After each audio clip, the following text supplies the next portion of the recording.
Hey guys, it's Brandon Miniman from Pocketnow.com. The Samsung Galaxy Tab was the tablet that started it all in the world of Android tablets. For many, the 7-inch screen size was a perfect alternative to the 10-inch screen found on the iPad. It allowed you to actually type in portrait. It allowed you to easily browse the web in a smaller form factor, read books more naturally without a large 10-inch screen in front of you, and it was extremely portable. You could put it in your jacket pocket. If you wanted to, you could put it in your pants pocket. It was a really good screen size, even though Steve Jobs said 7-inch tablets are dead on arrival.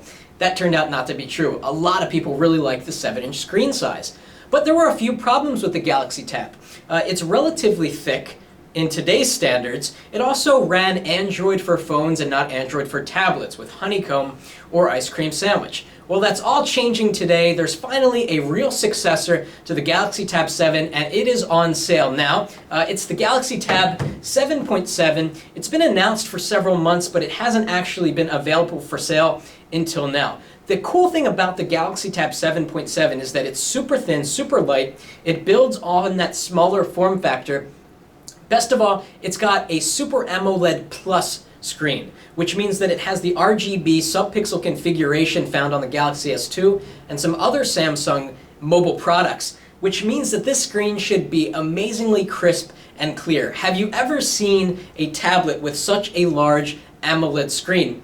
Probably not, because there aren't any out there. This is the tablet that has the largest AMOLED screen, and it's of the Super AMOLED Plus variety, so it's even better.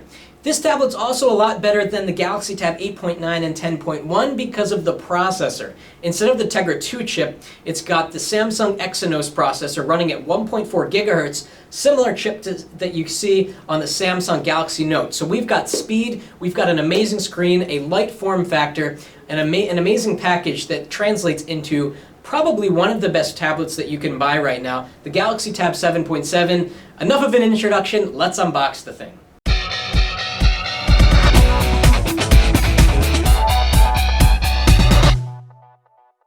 Now, the Galaxy Tab 7.7 is available in several configurations. This is the Wi-Fi 16 gigabyte version, which can be had for about $560 over at negrielectronics.com. They're just starting to ship now. You can also get a 3G version for about $50, $60 more, and you'll see other capacities come to market. So this is the cheapest version, but certainly for most people it would be good. It will be good enough, and the lower price point really makes it very attractive indeed. So let's unbox here the Galaxy Tab 7.7. Can't wait to see the huge Super AMOLED Plus screen, which by the way has 1280 by 800 resolution. So here it is. Get some notes here. There's the Super AMOLED Plus. If you look at a device like the Galaxy Note, it's Super AMOLED without the plus, meaning it's pentile. The sub-pixel configuration is pentile. Sub-pixels are shared. That is not the case with the Galaxy Tab 7.7. Sub-pixels are assigned to each individual pixel, creating a crisper, clearer picture. So we've got a 1.4 gigahertz dual-core CPU of the Exynos variety. And let's see if we get any goodies inside the box. Just want to feel this for a sec. Amazingly thin and light, and it's got like a metal feel to it, unlike the other Galaxy Tabs, which kind of feel plasticky. So that's another reason why this is a very compelling tablet compared to the 8.9 and to the 10.1. So we've got some headphones here.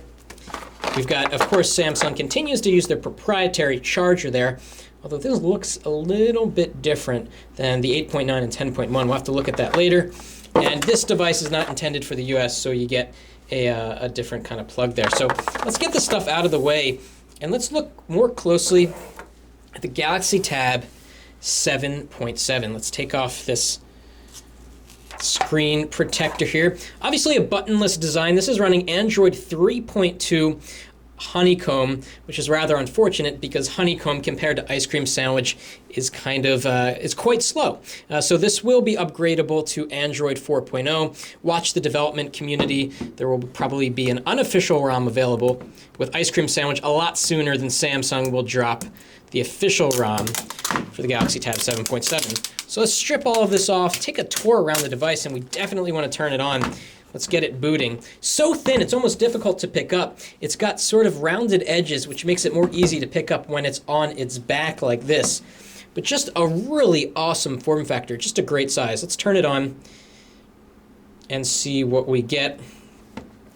Okay, so let's see what we have in terms of ports here. We've got micro SD expansion, so you can add a memory card over there. Obviously, you're not going to find a SIM card slot because this is the Wi-Fi only version. And let's just zoom in on the screen and try to get a feel for what this Super AMOLED screen can do. And I can already tell you, it's absolutely gorgeous. We're getting some reflection here. So this is actually a Hong Kong device, and we're going to try to get this into English. Very good touch response, Wi-Fi setup. We'll do all of that later. And let's actually just go right home. We'll skip this. We'll do that. Hong Kong time. Let's switch that to Eastern time. And of course, we have TouchWiz, the same TouchWiz that you've come to expect on all of Samsung's Galaxy Tab devices. But this time, we're looking at it with Super AMOLED on a Super AMOLED display, and the contrast is just unreal here. As a little bit of a comparison, and we're going to do a more full test here. We're going to turn on the original Galaxy Tab here, just so you can get a sense for the difference in terms of the screen clarity. So let's open up the calculator on both, and maybe that's a screen that looks somewhat similar. Very different, so that really doesn't serve as a good basis of comparison. Let's go back into applications. Super crisp screen over here, by the way.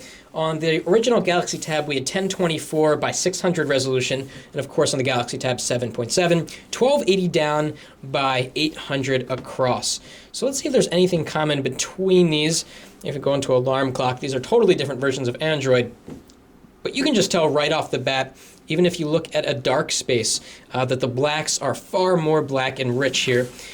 And just the colors really pop on the Galaxy Tab 7.7. What a gorgeous, gorgeous display. Super smooth, even though we're running on Android 3.2 here, which is notorious for being not the fastest operating system out there. But again, Ice Cream Sandwich update is coming in the near future. Let's just see how fast the screen rotates. This is such a nice size for a tablet, it really is. So we've got lots more coming up on the Galaxy Tab 7.7. You can hear it in my voice. I'm really excited about this tablet. It really represents a great blend of large screen tablet with mobility. And for more first impressions, check the link in the description. I'm going to link to the post on Pocketnow where I'm going to talk more about what it's like using this for the first few moments. If you like this video, please give us a thumbs up and thanks for watching. That's it for now.